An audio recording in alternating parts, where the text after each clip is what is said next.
사람이 말을 하면요, 그 말에는 특유의 톤이 있습니다. 높낮이 뭐 이런 여러 가지 말을 사람들이 잘 이해할 수 있도록 하기 위해서 자기 안에 있는 감정을 이 말투에 섞어서 보내는 거죠. 그렇다고 뭐 목소리 크고 톤이 높다 그래서 다 뭐 격한 감정을 다 표현하는 것은 아닙니다. 어떤 사람은 아주 낮은 톤으로도 자기 안에 있는 이 격한 감정을 절제된 톤을 가지고 이렇게 표현을 해서 아, 저 사람이 굉장히 지금 마음이 불편하고 화가 나 있구나 이런 걸 알 수도 있죠. 성경에서도 마찬가지입니다. 우리가 하나님의 말씀을 분별하고 그것이 가지고 있는 의미를 잘 새기기 위해서는 말씀을 하셨던 주님이 가졌을 마음, 그것을 잘 헤아려 보는 것이 굉장히 중요합니다. 그러니까 주님은 그냥 성경은 그렇게 기록되어 있지만 그 표현 안에는 주님이 가지고 있는 감정적인 톤이 그대로 다 녹아져 있는 겁니다. 오늘 우리가 너무나 익히 잘 아는 마태복음 11장 28절 말씀을 본문에서 보게 되는데 그 말씀은 이거죠. 수고하고 무거운 짐진 자들아 다 내게로 오라. 내가 너희를 쉬게 하리라. 마태복음 11장 28절 말씀입니다. 이 말씀은 우리에게 굉장히 많은 위로를 가져다 줍니다. 저도 인생의 인간적인 모든 고민들, 그 다음에 감정적인 여러 가지 많은 아픔들 이런 것들을 가지고 주님 앞에 나올 때면 항상 이 말씀을 통해서 우리에게 이미지로 나타나시는 예수님의 팔 벌린 이미지를 보게 되고 그 안에서 참 평안과 안식을 누리게 되는 경우들이 많이 있습니다. 막 열심히 기도하고 힘든 마음을 토로하고 나면 이윽고 조용히 마음속 어디서부턴가 깊이 두 손을 벌리고 나를 부르시는 주님의 모습을 만나게 되죠. 그 주님의 모습 안에 우리에게 잔잔하게 들려오는 음성이 바로 이겁니다. 수고하고 무거운 짐진 자들아 다 내게로 오라. 내가 너를 쉬게 하리라. 동성아 많이 힘들었지. 그래 내게 와. 내게 맡겨. 내가 그 마음에 있는 고통 다 씻겨주고 내 마음에 쉼을 줄 거야 라고 하시는 주님을 만나게 되는 겁니다. 이 말씀 수고하고 무거운 짐진 자들아 다 내게로 오라 말씀하셨던 주님은 그러면 이 말씀을 하실 때 과연 어떤 톤을 유지하셨을까? 어떤 배경에서 어떤 마음을 가지고 이 말씀을 모여있는 사람들에게 하셨을까? 저는 오늘 그것에 대해서 여러분들과 좀 나누기를 원하는 겁니다.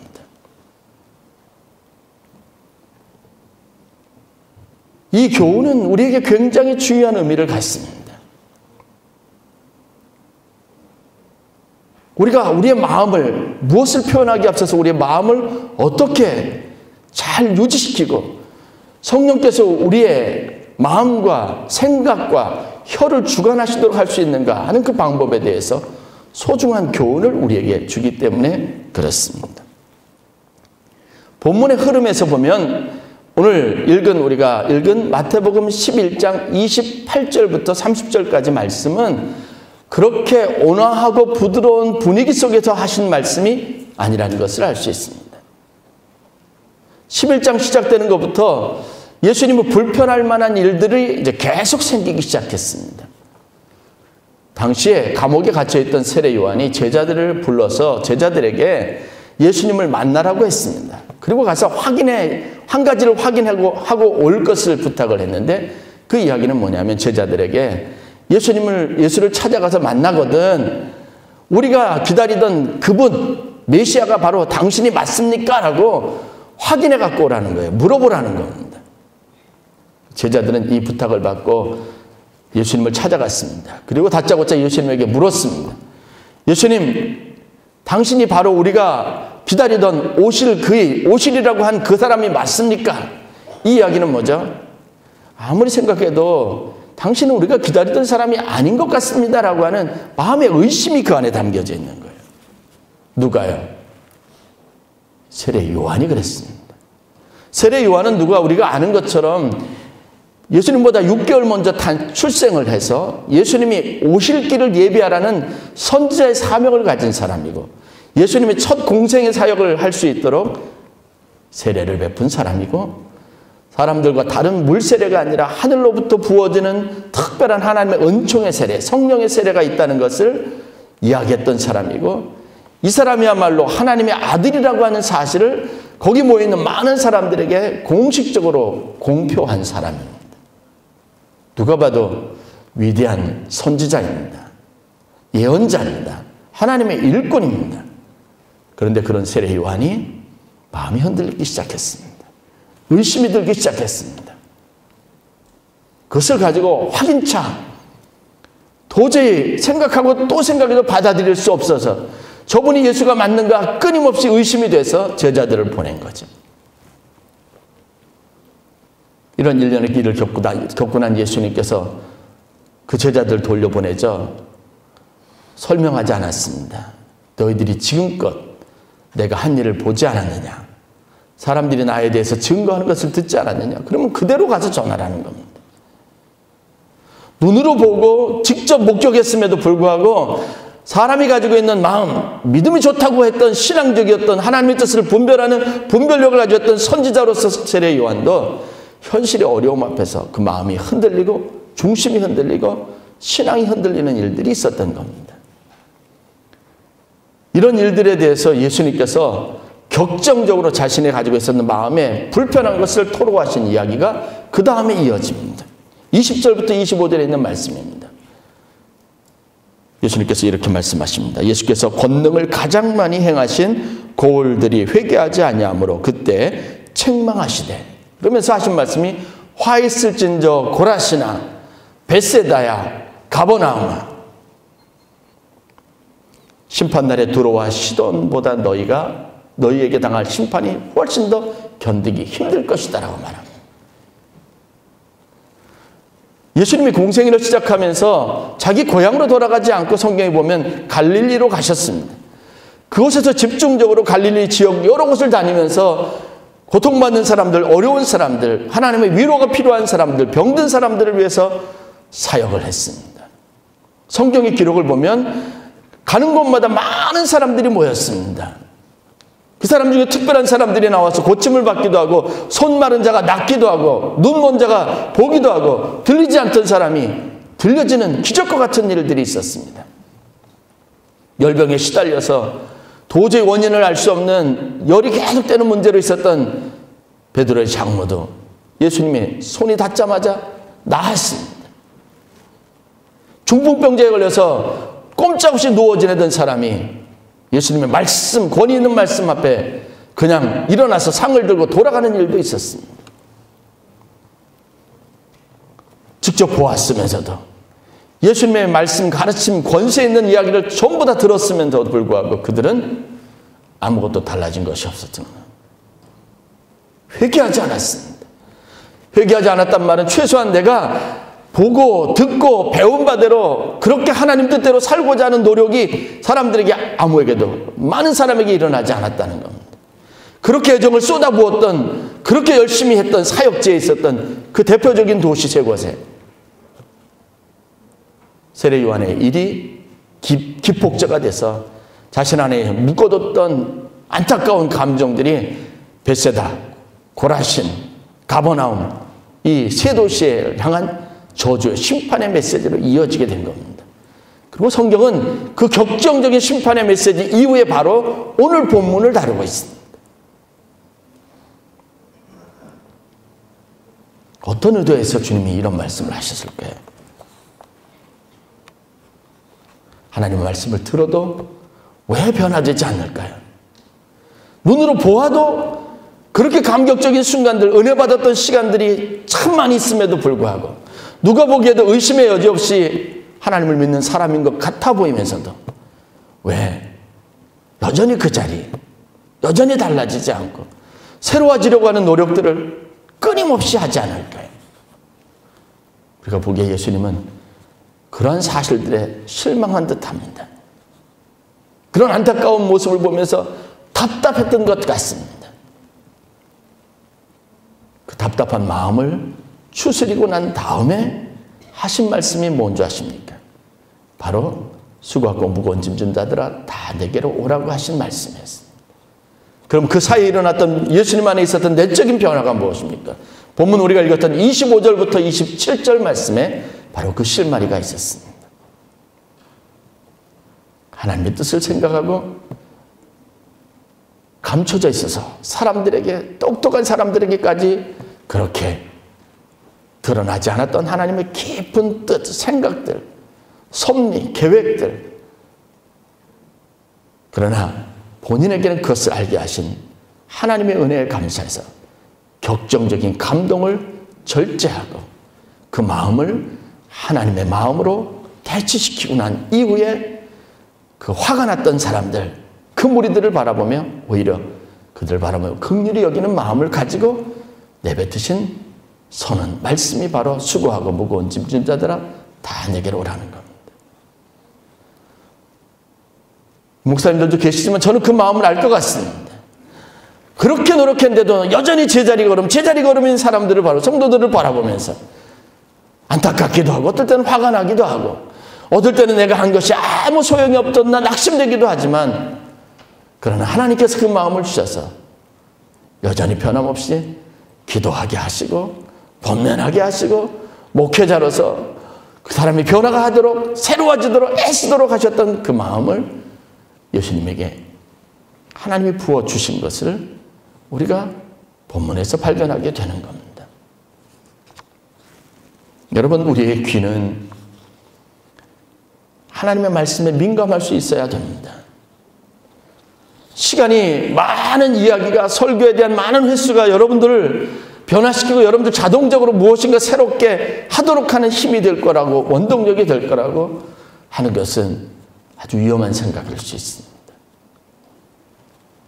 예수님이 11장 15절에 말씀하셨던 것처럼 귀 있는 자는 들을지어다. 들을 귀를 가져야 합니다. 주님이 원하시는 것이 무엇인지, 이러한 일들을 우리에게 말씀하신 의도와 의미가 무엇인지 여러분 잘 깨닫는 은혜가 여러분들 가운데 있기를 간절히 축원합니다. 우리는 하나님 앞에 나올 때 하나님의 뜻이 무엇인지 알기를 원해서 나오는 겁니다. 하나님의 말씀을 듣기를 원해서 나오는 겁니다. 내가 그동안 믿었던 것을 여러분 확인하고 내 생각이 옳았다 이거 확인하기 위해서 온 자리가 아닙니다. 신앙인들을 세상 사람들이 볼 때 제일 일반적으로 하는 비판이 뭔지 아십니까? 맹신한다는 거예요. 그 말을 다른 말로 하면요, 자기가 생각하는 것을 절대적으로 옳다고 믿고 절대로 고치지 않는다는 겁니다. 그래서 신앙인들이 변화되지 않고 하나님 뜻 안에서 변화되지 않고 그냥 자기 확신만 신앙생활하면서 점점점 키워가는 것은 아주 위험한 일입니다.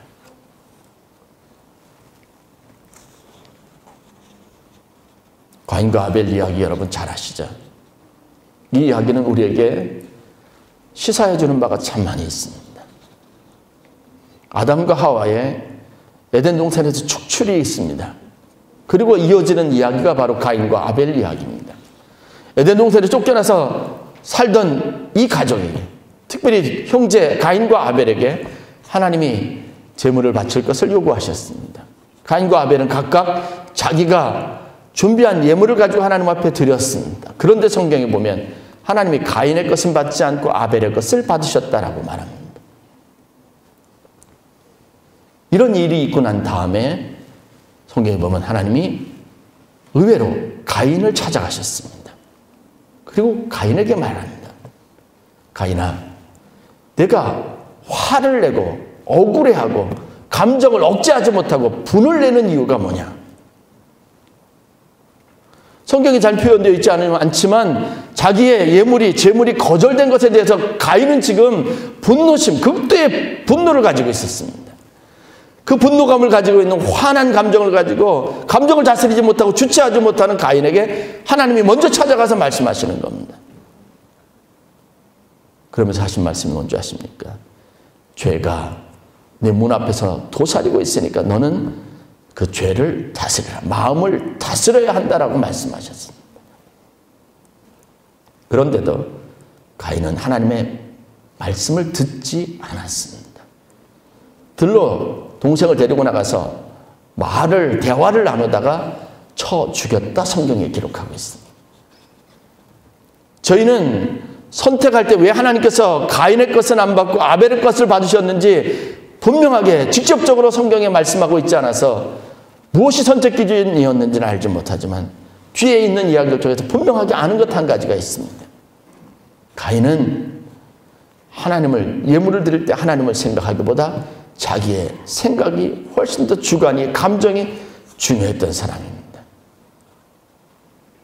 하나님이 그에게 나타나셔서 말씀해서 주셨음에도 불구하고 하나님은 그에게 하나님이 아니신 겁니다. 하나님에 대한 경외감이 있었다면 만류하는 하나님의 음성에 귀를 기울였을 겁니다. 자기 마음에 있는 대로 감정 가는 대로 그대로 하나도 바꾸지 않고 고민하지 않고 그 분노의 감정을 자기 동생 아벨에게 표출을 했습니다. 그럼 우리가 가인과 같지 않다고 누가 장담할 수 있겠습니까?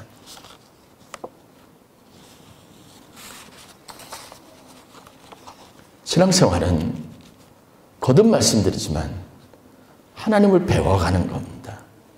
알아가는 겁니다. 우리에게 한 번 더 예배를 가야 될 이유가 있다면, 신앙생활을 계속해 지속해야 될 이유가 있다면, 내 만족을, 내가 신앙생활 잘하고 있다는 것, 어떤 뿌듯함을 더 많이 느끼기 위해서가 아니라요, 하나님을 더 잘 알기 위해서, 하나님의 뜻이 무엇인가를 더 깊이 알기 위해서, 혹시 내가 알고 있는 것, 내가 행하는 것이 하나님의 말씀과 진리로부터 먼 것은 아닌가? 그렇다면 하나님의 진짜 뜻은 무엇인가를 탐구하고 연구하고 그 뜻 안에서 내가 온전해지기를, 그리스도의 제자가 되는 그런 바람을 가지고 시간도 필요하고 예배 자리에 나가야 될 이유도 필요한 것이 바로 우리의 신앙생활의 목적이어야 된다는 겁니다. 우리가 잘 아는 사오정 이야기가 있죠. 한국 사회에서 제가 아는 1990년, 2000년 이때 사오정 시리즈가 한참 유행했던 기억이 있습니다.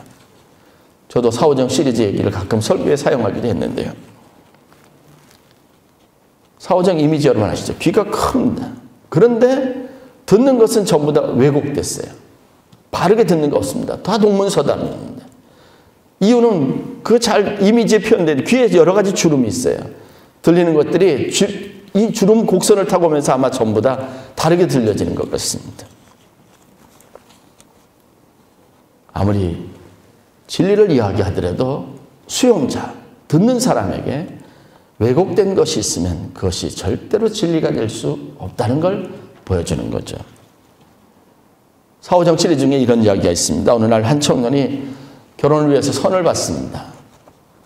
맞선 자리에 나갔는데 상대편으로 나온 여자가 너무 마음에 드는 거예요. 그래서 최대한 호감을 가지게 하려고 애를 쓰고 애프터 신청을 하고, 그냥 차만 마시지 않고 저녁 식사 같이 하자고 초청을 해서 호텔의 근사한 식당에 들어가서 정식을 시켰습니다. 그리고 따로 지배인에게 부탁을 해서 음악도 요청을 해요. 그리고 자리에 앉아서 식사가 나오는데 조용하게 클래식 음악이 들려오기 시작합니다. 그가 신청했던 비발디의 사계입니다.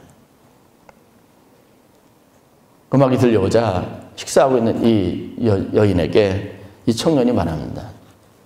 음악 좋으시죠? 혹시 이 곡이 무슨 곡인지 아세요? 그러니까 이 여인이 뭐라고 대답을 했겠습니까? 가만히 그 이야기를 듣다가 고개를 들면서 맛을 보니까 돼지고기 같은데요.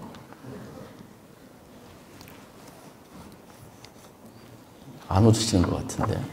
저는 얘기하면서 제가 웃긴데요.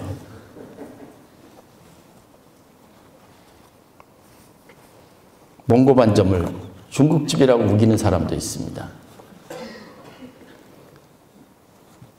의학세, 그걸 아시죠? 의학세를 아냐고 물어보니까 뭐라고 대답하는지 아세요? 그럼 무슨 종류의 새죠? 어떻게 생긴 새예요? 의학세는요, 억세풀의 경기방언이 의학세입니다. 컴퓨터 바이러스를 가지고 생물학적인 바이러스라고 생각하는 사람도 있습니다. 진리를 탐구하고 하나님 뜻을 알고자 하는 열심을 가지고 있으면서 그러면 최소한 우리가 하고 있는 신앙생활에서 우리가 내고 있는 열심이 무엇인지 알아야죠. 제가 예화하는 것에 대해서 극도로 좀 조심스러워합니다. 제 경험에 그렇게 열을 다해서 그냥 정열적으로 설교를 하고 뒤에 나가서 인사하잖아요. 그럼 나가시면서 인사하시면서 목사님 은혜 받았습니다. 그러면서 하시는 분들 얘기 거의 80% 이상이 뭐냐면 그거 한번 분위기를 바꿔보려고 했던 예화를 생각하는 거예요. 아니에요. 예화는 은혜 받는 포인트가 아닙니다. 혹시 여러분 예배드리고 가서 오늘 예배드리고 가서 무슨 고기? 돼지고기 이 생각만 하시면 안 되는 거예요.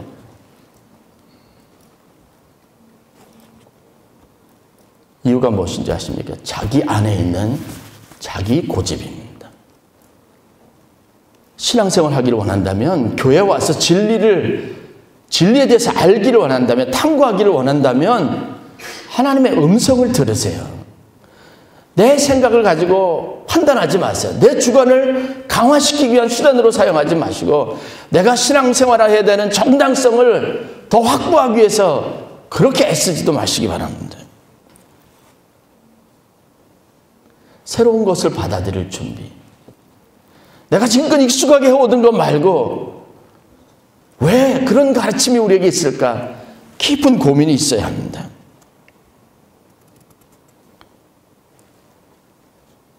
예수님께서 귀 있는 자는 들을지어다. 이 표현을 많이 사용하셨습니다. 그런데 그 표현이 사용될 때마다 똑같이 등장하는 하나의 상황, 조건이 무엇이냐면 사람들이 예수님이 그렇게 가르치셨음에도 불구하고 다르게 얘기하셨음에도 불구하고 사람들이 그것에 대해서 바로 알아듣지 못하고 오해하는 거예요. 잘못 알아듣는 거예요. 그러면 예수님께서 그 사실을 더 명확하게 하기 위해서 반드시 그 뒤에 설명을 하기 전에 귀 있는 자는 들을지어다라고 말하고 있습니다. 여러분 우리 귀가 있다고 해서 다 듣는 것 아닙니다.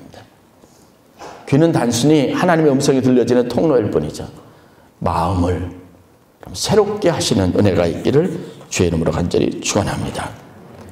하나님의 말씀이 여러분들에게 꿀맛처럼 들리는 귀를 가지시기를 복된 귀를 가지시기를 주의 이름으로 간절히 축원합니다. 듣는 귀가 없는 것은 영혼이 뇌사 상태에 빠진 것과 같다는 말이 있습니다. 듣는 귀는 우리에게 있어서 굉장히 중요합니다. 어떻게 우리가 들을 수 있는 귀, 들을 귀를 가질 수 있을까요? 답은 간단합니다. 내 뜻과 내 생각을 내려놓는 것. 내가 지금껏 알아왔던 것, 내가 믿었던 것들을 제로가 되게 하는 겁니다. 최소한 그런 마음을 가지고 오늘은 하나님께서 어떤 새로운 것을 우리에게 말씀하실까? 목사님 설교는 맨날 들어도 똑같은 거 늘 그 얘기지. 늘 기도하라는 거고 늘 성경 보라는 얘기고 맞아요. 그렇지만요. 그 안에 톤이 있습니다.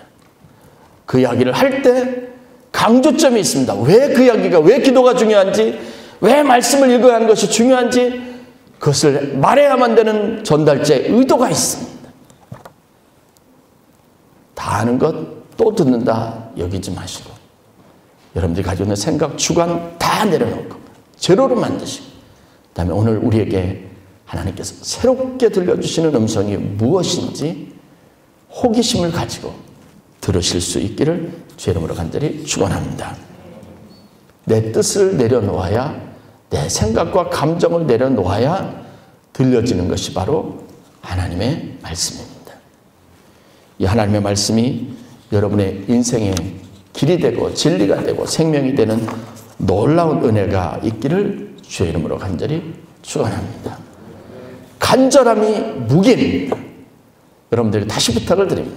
매주일 올 때마다 오기 전에 최소한 하나님 오늘 내게 주시려고 하는 은혜가 무엇인지 이 마음 반드시 가지시고 미리 오셔서 성전에 앉으셔서 조용하게 기도하시면서 여러분들이 필요한 것을 말하기보다 하나님, 내게 은혜가 필요한데 내게 주실 은혜가 무엇입니까? 그것에 대해서 열린 마음을 가지고 열린 귀를 가지고 다 수용하고 내 삶의 양식으로 삼을 수 있게 해달라고 준비하며 기도하시는 여러분 되시기를 바랍니다. 기도하겠습니다.